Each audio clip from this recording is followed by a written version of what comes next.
Hello everyone, Sunny here and welcome back to another Bedrock Edition tutorial. Today I'll be showing you how to build an extremely cheap, simple, and early game mob farm using a mob spawner. And this mob farm is a little bit unique, however, as it works for the 4 main mob spawner types that you can find in the overworld. So this farm works for skeleton spawners, zombie spawners, spider spawners, and even cave spider spawners as well. So basically, no matter which mob spawner you find in your world, you can build this farm. You know it'll work just fine, no hassle and no questions asked, which I think is pretty convenient. So this farm is designed to be as simple and as cheap as possible, while also being the most efficient that it can as well. So as you can see just from the shape of the main spawning room, it's in a diamond to reduce the amount of digging that you have to do, and also this is optimized for how the mob spawners actually spawn mobs as well. We're also using a trident killer to immediately and very quickly kill all of the mobs that go into your kill chamber.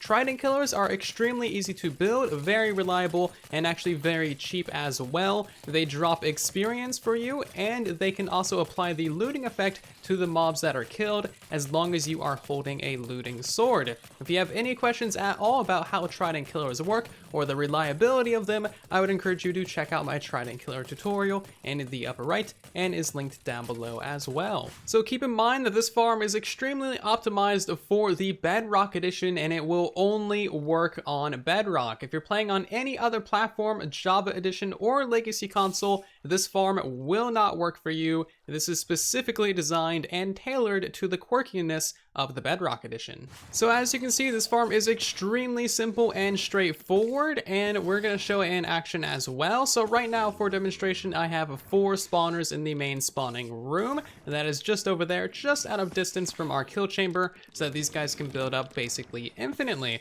As you can see, we have skeletons, zombies, spiders, and cave spiders in the kill chamber. All we need to do is flick this lever and all these guys will automatically die and also drop experience for us. Now, as long as we are holding a looting sword in our main hand like we are right now, the looting effect will actually be applied to the mobs in the kill chamber, and they will drop a lot more items.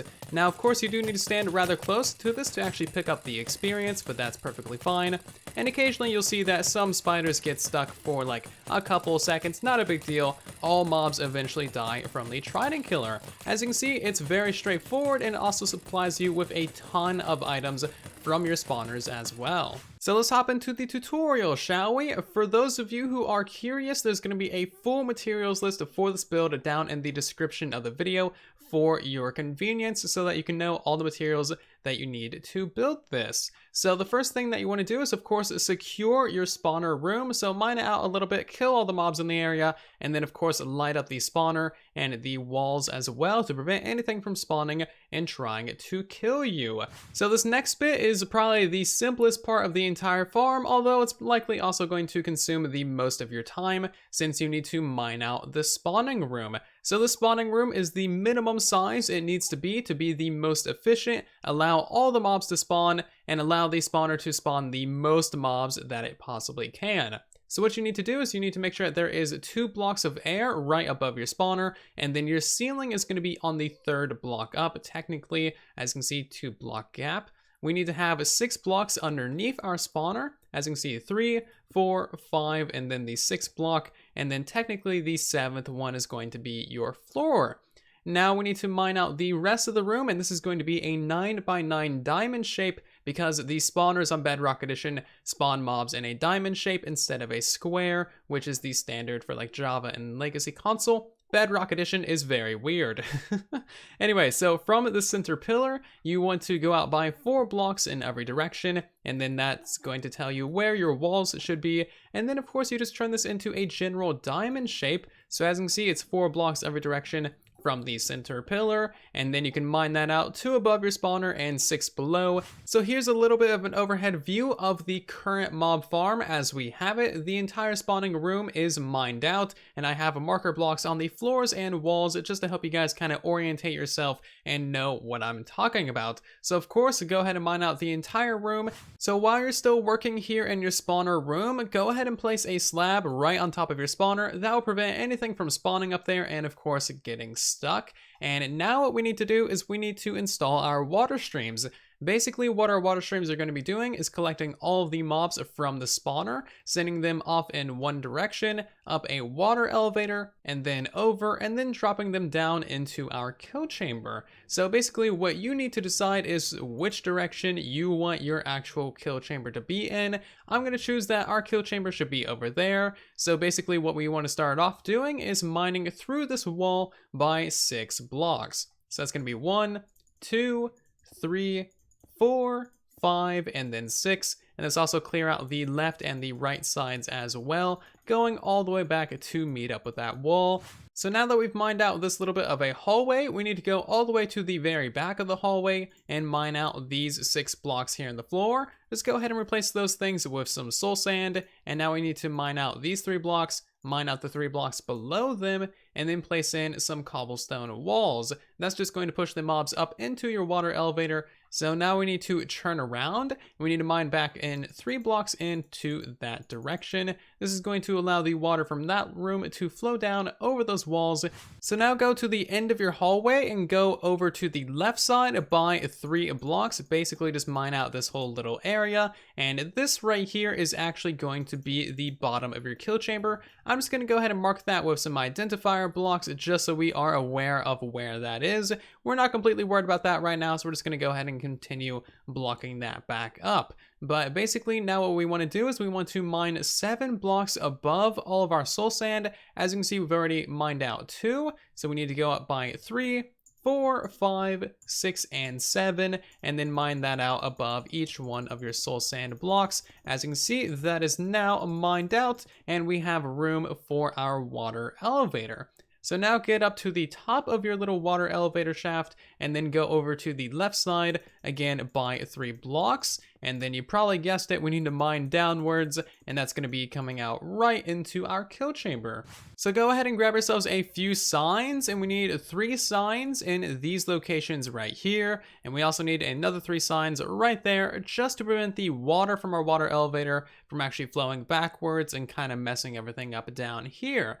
So now travel to the top of your water elevator, of course, and you need to remove these 2 blocks and at this location from that little wall, just to make sure there is a 3 block gap in between your ceiling and your floor, so that guys don't get stuck or mess anything up. Anyway, we need to go ahead and place in 2 stairs right there. These stairs are going to prevent spiders from bunching up in the ceiling corners. We also need to go ahead and place in 6 blocks in these locations. Place in a sign right there and a sign right there. And now we can turn back around, remove those 2 blocks, and place in 2 sources of water. Now go ahead and simply remove those 6 temporary blocks. All of that stuff should flow down, and you should have 6 full-blown bubble columns in place. As you can see, everything is very, very bubbly. So one very important note about this part of the farm: if you are building a farm for any form of spiders, you're going to need to put a bunch of torches on the walls up here. This is actually going to prevent these spiders from crawling up your walls and getting stuck absolutely everywhere and causing a massive hassle and just building up in the hundreds. Now, this very well might change in the future, in which case I'll keep you updated in the pinned comment. But for the time being, spiders can't crawl on torches, which is excellent and actually a fairly simple solution. So now we need to go ahead and actually finish up our spawning room. So we're going to turn away from that bubble column facing the opposite wall,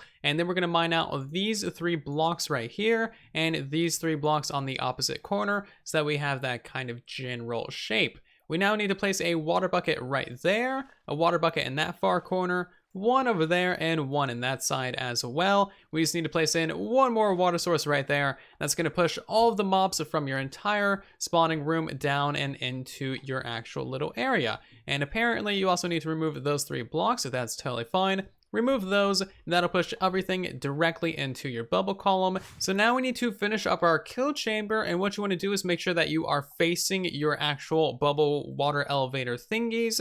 And now just go ahead and remove these 2 blocks and your 4 identifier blocks as well. Place in a double chest and 4 hoppers in the same places that your identifier blocks just were. You need to crouch to actually have these hoppers face into one another. That way all the items go into your actual storage.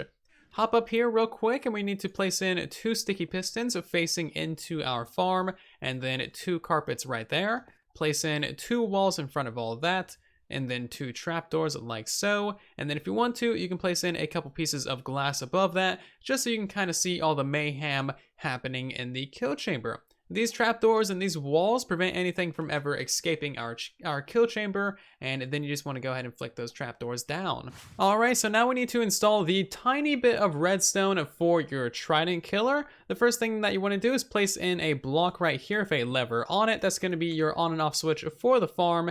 Behind that, we need a block with redstone dust on it.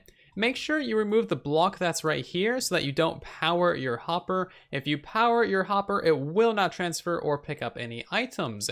You also need to go ahead and place in a block right there and right there as well. One more block right there. Finally, place in a redstone torch, a repeater on 1 tick, 1 piece of redstone dust over there, and finally a block that's going to create a very simple clock. And as you can see, that's powering both of our pistons. If we grab a lever, flick that, both of those are going to stop in place. And now all you need to do is throw a couple of tridents onto these pieces of carpet. If you're playing on Bedrock Edition, which you should if you're watching this tutorial, there's a whole disclaimer and everything, geez. Tridents are actually extremely easy to get. It's not at all difficult. Kill like 5 drowns, you'll get a trident. You don't even need looting. It's actually ridiculous. So yeah, tridents are literally very easy. Don't worry about it. But yeah, as you can see, these things are getting moved back and forth, being very noisy, and that is going to kill any mob that is actually in the kill chamber. As you can see, summon some skeletons in there. Those guys get completely wiped out, and we get experience too.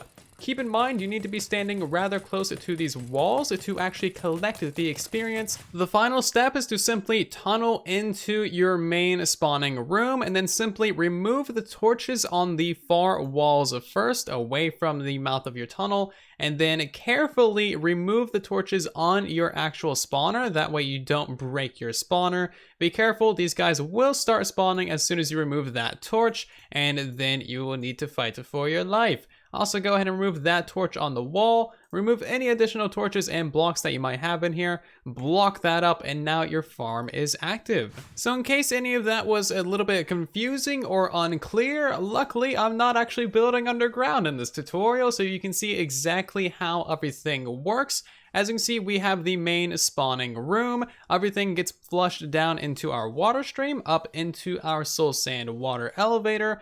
From there, they just go up, over by a few blocks, and down into the kill chamber. Nothing special in the slightest. I do want to note that you could go much higher with your water elevator if you want these guys to have much less health and potentially die quicker. Maybe you don't want to use a Trident Killer and instead you want to kind of smack these guys with a sword.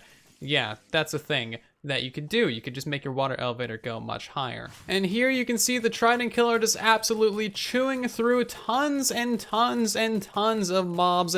No problem at all in the slightest. The system is working just fine, and honestly, I think it turned out very well. So if you have any questions or comments about this mob farm, then of course let me know in the comment section down below. I'm always trying to help you guys out as best as I possibly can, of course. Also, if you did enjoy this tutorial, do consider leaving a like on the video, as it helps out the video and the channel significantly. And if you'd like to see more tutorials like this in the future, then of course subscribe so you don't miss any of them. And I'll see you guys down in the comment section. Thank you again for watching, and then there was silence.